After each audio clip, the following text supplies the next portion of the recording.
ما شاء الله لا حول ولا قوة إلا بالله العلي العظيم. حسبنا الله ونعم الوكيل، نعم المولى ونعم النصير. أعوذ بالله من الشيطان الرجيم. بسم الله الرحمن الرحيم. الحمد لله الذي نور قلوبنا بولاية محمد وآل محمد.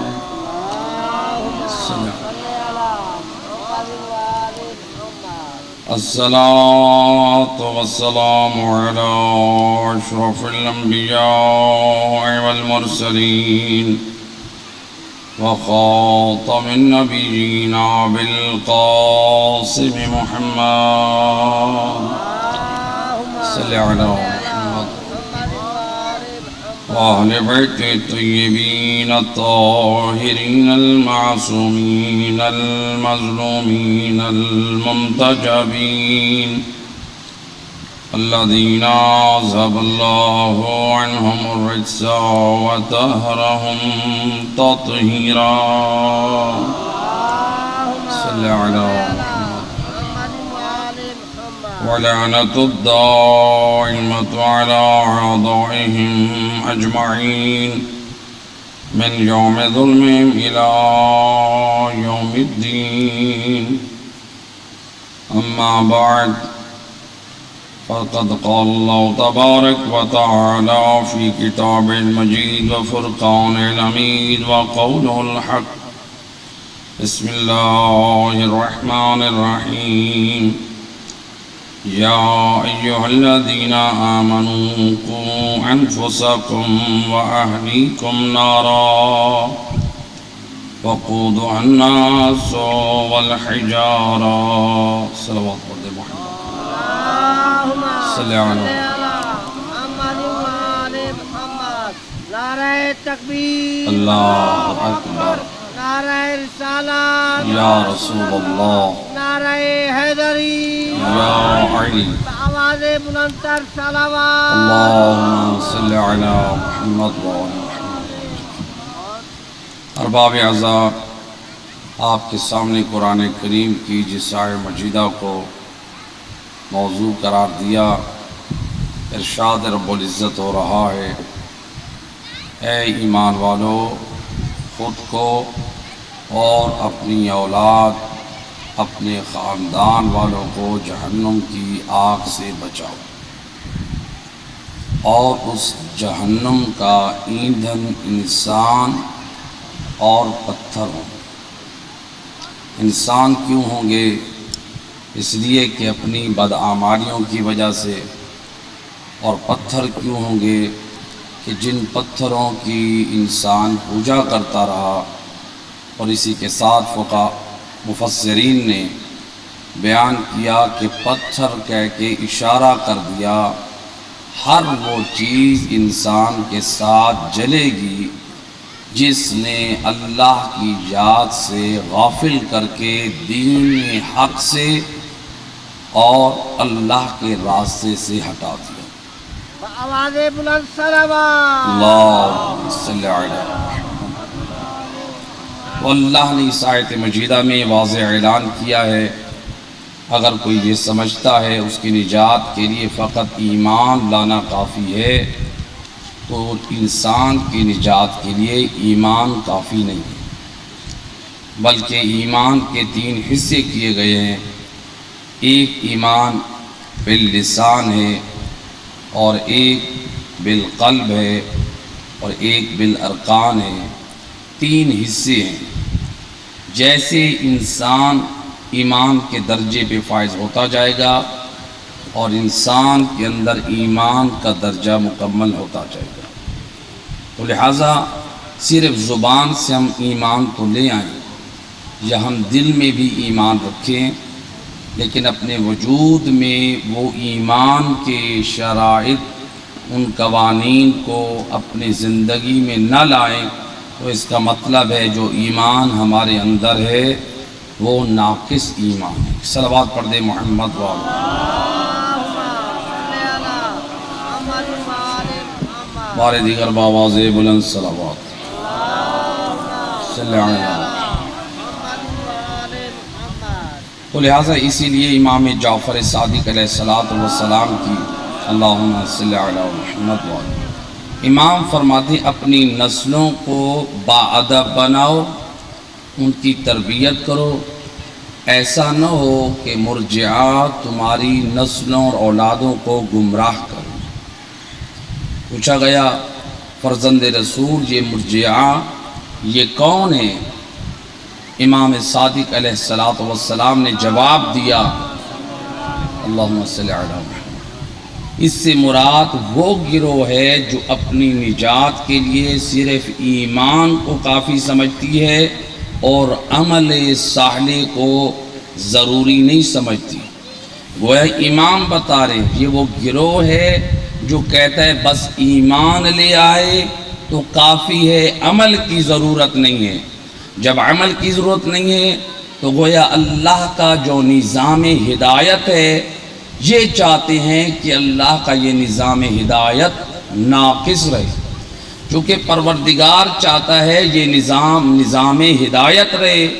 اللہ نے اس کائنات میں ہادیان برحق کو بھیجا، اللہ نے اپنی طرف سے وہ کتابوں کی شکل میں اصول اور قوانین بھیجے، اور پھر اللہ نے ان کتابوں کو سمجھانے کے لیے اور ان پر عمل کرانے کے لیے پاک کردار کی ہستیاں یا انبیاء کی صورت میں، رسول کی صورت میں اور ان کے اوصیاء کی شکل میں جو امت کے سامنے ہادی بن کر آئے۔ تو اگر انسان یہ انکار کر دے عمل کی ضرورت نہیں ہے تو گویا قرآن کا فائدہ بھی نہیں ہے، یعنی قرآن پھر صرف ایک اللہ کی طرف سے لکھی ہوئی کتاب کی شکل میں ہے، تو گویا قرآن کی ایک عظمت نہیں رہتی۔ جب قرآن عمل کے لیے نازل ہی نہیں ہوا تو قرآن کی کیا عظمت رہے گی؟ جب انبیاء کرام پیروی کے قابل ہی نہیں ہیں تو پھر ان کی تعظیم کیا رہے گی؟ جب ائمہ خدا علیہ السلام کے راستے پہ نہ چلا جائے تو پھر ان کی عظمت کیا رہے گی؟ تو لہٰذا جو اللہ کے نمائندے ہیں، انبیاء ہوں، اوصیاء ہوں، اولیاء کرام، اگر ان کی پاک سیرت پر نہیں چلیں گے تو پھر اللہ نے جن ہادیان برحق کو بھیجا ہے ان کے بھیجنے کا وہ مقصد فوت ہو جائے گا، اور اللہ نے جس مقصد کے لیے کتاب کو بھیجا، کتابوں کو نازل کیا، وہ کتابوں کا مقصد بھی فوت ہو جائے گا۔ اور سید الرسل نے اپنے اصحاب میں علی مولا بھی موجود ہے، سید الرسل اپنے اصحاب کے سامنے علی حیدر کرار سے فرماتے ہیں، چونکہ آپ جانتے تھے کہ میں شہر علم ہوں تو علی اس کا دروازہ ہے۔ آپ علی مولا کی طرف توجہ کر کے فرماتے ہیں الفقر موت الاکبر، فرماتے ہیں فقر، محتاجی، تنگ دستی، جس کو ہم فقر سے ہم لوگ عام طور پہ کیا سمجھتے ہیں؟ محتاج ہونا، یعنی بے سہارا ہونا۔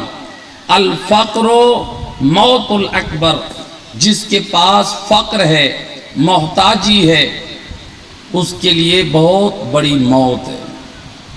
فقر کا ہونا یہ بہت بڑی موت ہے۔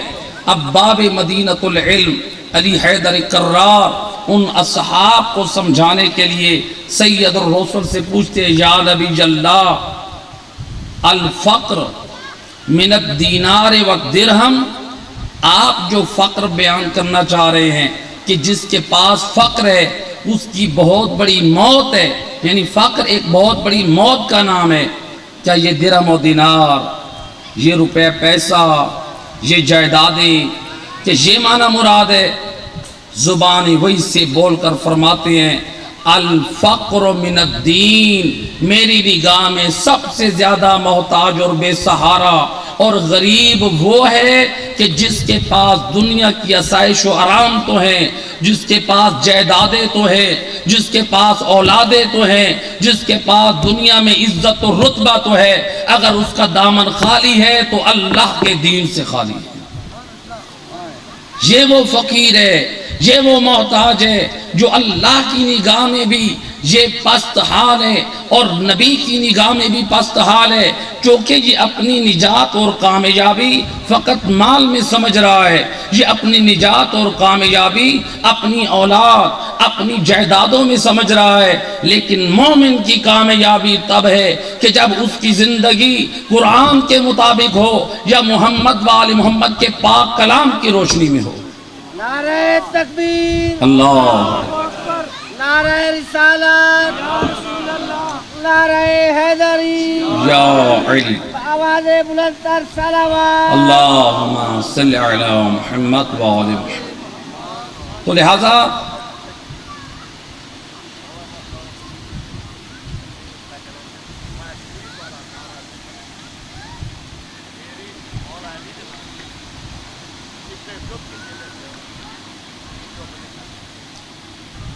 آپ کی آواز نہیں آ رہی ہے، بعد میں انشاءاللہ مجلس کے بعد کوئی بات ہو تو پوچھ سکتے ہیں۔ جی کیا کہہ رہے ہیں؟ اللہ اکبر،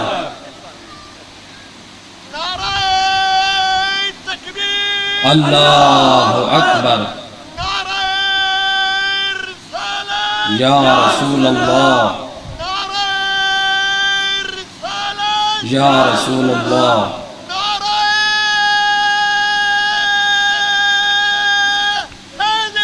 یا علی، زندہ باد، زندہ باد، مردہ باد، مردہ باد، اللہم صلی علی محمد و آل محمد۔ لہذا سید الرسل نے بتایا، اور جائیدادیں رکھنے والوں، اولاد رکھنے والوں، مال و زر رکھنے والوں، یہ اس میں تمہاری کامیابی نہیں ہے۔ مومن وہی کامیاب ہے جس کے دامن میں دین ہے۔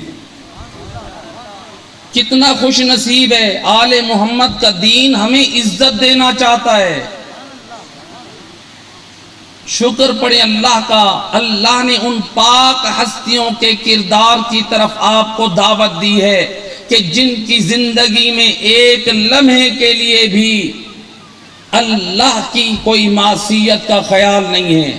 معصوم تو وہ ہستیاں ہوتی ہیں، ہمارا جو امامیہ کا عقیدہ ہے کہ آل محمد وہ ہستیاں ہیں جن کی زندگی میں گناہ تو کجا، یہ گناہ کے بارے میں ایک لمحے کے لیے سوچتے بھی نہیں ہیں۔ نعرہ تکبیر، اللہ اکبر، نعرہ رسالت، یا رسول اللہ، نعرہ حیدری، یا علی، آواز بلند صلوات۔ اللہم صلی علی۔ دیکھیں، آپ کسی عطر فروش کی دکان پر گئے عطر لینے کے لیے، تو کیا ہوگا؟ وہاں سے آپ کے وجود میں خوشبو آ جائے گی۔ اگر آپ نے سبزیوں میں اسپرے کیا، آپ کے کپڑوں میں وہ خوشبو آ جائے گی۔ اگر آپ اسی طرح سے کسی اور کام میں، آپ مثلا پیٹرول اور ڈیزل کا کام کرتے ہیں پیٹرول پمپ پہ، تو آپ کے کپڑوں میں وہ خوشبو آ جائے گی۔ یعنی انسان جس ماحول میں جاتا ہے اس کے اندر اسی ماحول کی خوشبو آ جاتی ہے۔ اور میرا دوست، اللہ نے محمد و آل محمد کو پاک خلق کیا ہے، وہ ہر قسم کے رزق سے پاک ہے۔ اللہ نے انما یرید اللہ کی سند ان کے حق میں پیش کی ہے جو پاک کردار کے مالک ہیں۔ آ جا ان کے راستے پہ اور پاک کردار اپنا لے۔ جب کل میدان قیامت میں تو جائے تو محمد و آل محمد بول کر کہیں، اے ہمارا حبدار، ہم تیری محبت پہ بھی راضی ہیں اور تیرے کردار پہ بھی راضی ہیں۔ آواز بلند صلوات۔ اللہم صلی علی محمد و آل۔ لہذا رسول اللہ نے سمجھا دیا، سب سے بڑا بدحال وہ ہے جس کے پاس دین نہیں ہے۔ اور پھر صادق آل محمد امام جعفر صادق علیہ السلام، اللہم صلی علی محمد۔ امام فرماتے ہیں، لسان عصمت سے بول کے امام فرماتے ہیں، ان النوم علی المزابل، او علی والو، اے علی حیدر کرار کی ولایت کا نور رکھنے والو، امام آپ کو سمجھا رہے ہیں، ان النوم علی المزابل خیر کثیر مع سلامت الدین۔ فرماتے ہیں آؤ میں امام صادق تمہیں بتاؤں، اگر کوئی شخص گنگی کے ڈھیر پر سو جائے اور اس کے دامن میں دین کی سلامتی ہو تو گندگی کے ڈھیر پہ سونا اس کے لیے خیر کثیر ہے بنسبت اس شخص کے جو اے سی کے کمروں میں سوتا ہے، مخمل کے بستروں پہ سوتا ہے اور اپنے ہر موسم کا خیال کرتا ہے، لیکن اس کے پاس دین آل محمد نہیں ہے۔ صرف دنیا کی آسائش اور آرام کے ساتھ سونے میں سلامتی نہیں، امام فرماتے ہیں تیری سلامتی تیرے لیے خیر کثیر اس وقت ہے اگر تو بدحال ہے، تو گندگی کے ڈھیر پر سویا ہوا ہے، لیکن تیرے وجود میں یا قرآن ہے یا محمد والے محمد کا فرمان ہے، تیرے اس کردار سے ہمارا رب بھی راضی ہے اور ہم بھی راضی ہیں۔ آواز بلند صلوات۔ اللہم صلی علی۔ یہ فرش عزا، یہ سید الشہداء، اس کی بڑی ذمہ داریاں ہیں ہمارے اوپر۔ آج سوال کرتے ہیں یہ عزاداری سید الشہداء واجب ہے یا مستحب ہے؟ بہت عظیم جواب دیا بانی حوضہ علمیہ قم المقدس کے آیت اللہ حائری نے۔ فرماتے تھے یہ عزاداری سید الشہداء ایسی عبادت ہے کہ جس میں دین کے تمام مستحبات بھی ہیں اور دین کے تمام واجبات بھی ہیں۔ یہ ایسی عبادت ہے، آپ دیکھ لیں اسی فرش عزا کے صدقے میں ہمیں آل محمد کی شان کو بھی بیان کرنا ملتا ہے، اسی فرش عزا کے صدقے میں آل محمد کا اخلاق بھی ملتا ہے، ان کی پاک سیرت بھی ملتی ہے، ان کی سخاوت کے نمونے بھی ملتے ہیں، ان کی مناجات کے نمونے بھی ملتے ہیں، ان کی شجاعت کے کارنامے بھی ملتے ہیں۔ گویا یہ وہ مجالس و محافل ہمارے لیے اس قدر بابرکت ہیں کہ جس میں آل محمد کی شان اور معرفت کا بھی بیان ہوتا ہے اور ان کی پاک سیرت کو بھی بیان کیا جاتا ہے اور ان کے مصائب کو بھی بیان کیا جاتا ہے۔ لہٰذا ان مجالس و محافل کرنے والوں کی ذمہ داری ہے کہ ان مجالس میں ان ہر اس چیز کا خیال رکھیں جو مذہب آل محمد کے وقار کو بلند کرے۔ آواز بلند صلوات۔ اللہ۔ تو لہٰذا یہ عزاداری سید الشہداء میں پوری ذمہ داری سے ایک جملہ کہہ رہا ہوں، پاکستان سے لے کر قم المقدس تک، قم المقدس سے لے کر نجف اشرف تک آپ جا کر فقہا سے معلوم کر سکتے ہیں، اگر ترویج مذہب آل محمد، اگر تعلیمات اسلامی موقوف ہو جائیں عزاداری سید الشہداء پر تو ایسی صورت میں عزاداری سید الشہداء کا اہتمام کرنا واجب ہے، اس لیے کہ اس عزاداری کے وسیلے سے آپ کو آل محمد کا مذہب ملے گا، اس عزاداری کے وسیلے سے آپ کو اسلام کے حقیقی آئینے ملیں گے۔ صلوات پڑھ دیں محمد و آل محمد۔ اور ایک اور سوال ہوتا ہے، عزاداری افضل ہے یا نماز؟ میرا دوست یہ دونوں عمل ہیں، عزاداری شہداء یہ بھی ایک عبادت ہے اور نماز یہ بھی ایک عبادت ہے، ان دونوں میں تقابل نہ کر۔ عزاداری سید الشہداء نام ہے مودت حسین ابن علی کا اور نماز نام ہے مقصد حسین ابن علی کا۔